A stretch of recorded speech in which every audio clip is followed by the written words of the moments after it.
আমি সাইদা বলছি বাংলাদেশ থেকে। আজকে থেকে আমাদের কমিউনিকেশন অন সেক্সুয়াল হেলথ বিষয়ে একটি কর্মশালার আয়োজন করা হয়েছে। ওই কর্মশালায় আজকে থেকে আমরা শিখব কিভাবে যে সেক্সুয়াল ডাইভার্সিটি বিষয়ে যুবদের দৃষ্টিভঙ্গির পরিবর্তন আনা যায় এবং সেই বিষয়ে কথা বলবো। Let's go.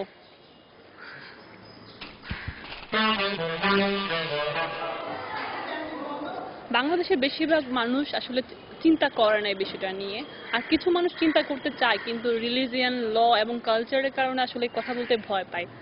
আমার বয়স 18।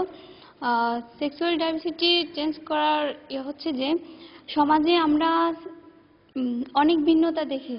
আমরা এখন দেখা যাচ্ছে সেক্সুয়াল ডাইভার্সিটিটা অনেকেই তাদের গোপন রাখতে চায়, তারা বলতে পারে না, তারা মনে করে সেটা একটা লজ্জার বিষয়।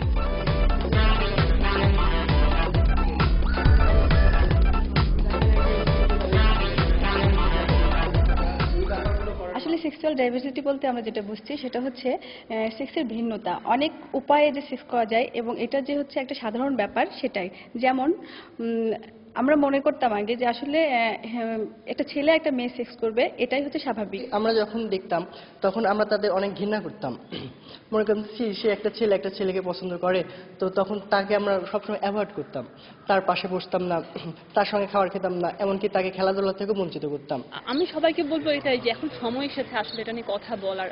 এতদিন যে আমরা ভাবতাম যে হ্যাঁ আমাদের কমিউনিটিতে নাই, অন্যরা ভাবছে না আমাদের কমিউনিটিতে নাই, এটা জাস্ট ইউরোপিয়ান একটা কনসেপ্ট। বাট একটা সময় আসছে যেটা নিয়ে কথা বলার, অন্তত এই বিষয়টাকে ইন্ট্রোডিউস করার। তো চলুন সবাই আমরা একসাথে এই বিষয়টা নিয়ে কথা বলা শুরু করি।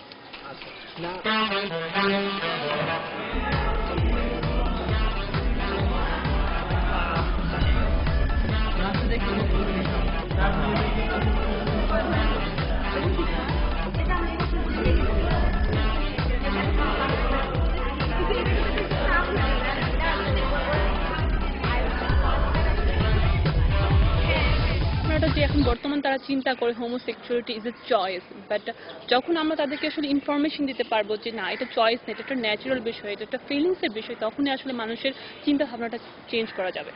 কিন্তু যখন আমরা ডায়াবেটিস সম্বন্ধে ভালো একটা ধারণা নিই তখন চিন্তা করলে দেখলাম যে তখন যে এটা তার একটা অধিকার, সে তো ইচ্ছাকৃত হচ্ছে না, এটা প্রকৃতভাবেই সে হয়ে থাকে। কিন্তু আমরা এটাকে বিভিন্ন পিকচারের মাধ্যমে এবং বিভিন্নভাবে আমরা তাদেরকে ফ্রেন্ডের মাধ্যমে আমরা সেটাকে তাদেরকে বলবো।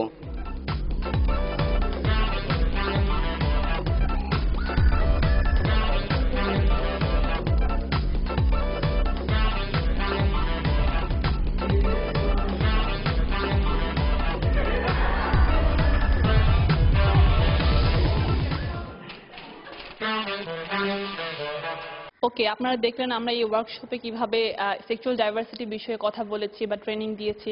Thank you very much, you people. Thank you very much for your time. Thank you. Most welcome.